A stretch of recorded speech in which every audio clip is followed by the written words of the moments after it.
तस्वीरों में आपको तुर्की के राष्ट्रपति रजब तैयप एर्दोगन दिख रहे हैं, लेकिन अगले ही पल में क्या होने वाला है उसे देखकर आप हैरान रह जाएंगे।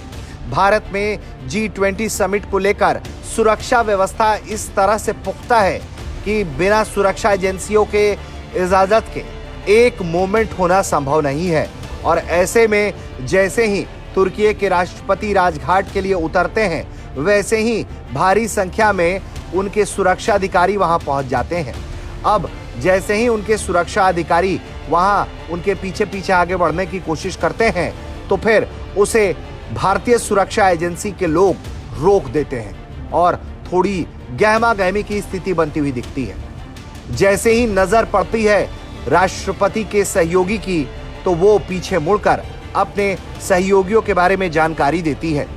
सुरक्षा एजेंसी उनसे बात करती है, वो सुरक्षा एजेंसी के लोगों को जानकारी देती है।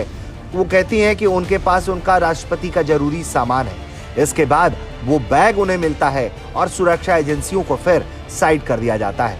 फिर रजब तैयप एर्दोगन आगे बढ़ते हैं। इस दौरान तस्वीरों में दिखता है कि उनकी ट्रांसलेटर उनके पीछे पीछे आ रही होती हैं। तभी उन्हें सुरक्षाकर्मी फिर रोकते हैं और उन्हें जानकारी देते हैं कि आपके लिए रूट दूसरा है और राष्ट्रपति जिस रास्ते पर जाएंगे वो रूट दूसरा है, आप उन्हें पीछे से ज्वाइन कर सकती हैं। तुर्की के राष्ट्रपति के सहयोगी बार बार सुरक्षा एजेंसियों को ये समझाते हुए दिख रही हैं।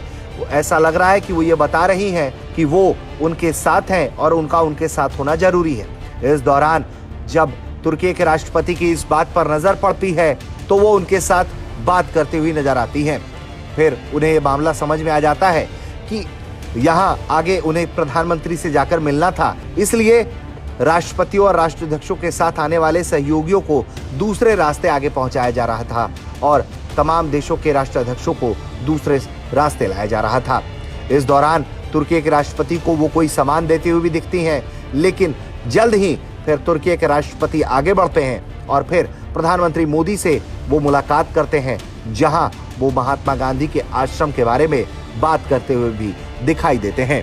इस दौरान की ये तस्वीरें बेहद रोचक और दिलचस्प मालूम पड़ती हैं।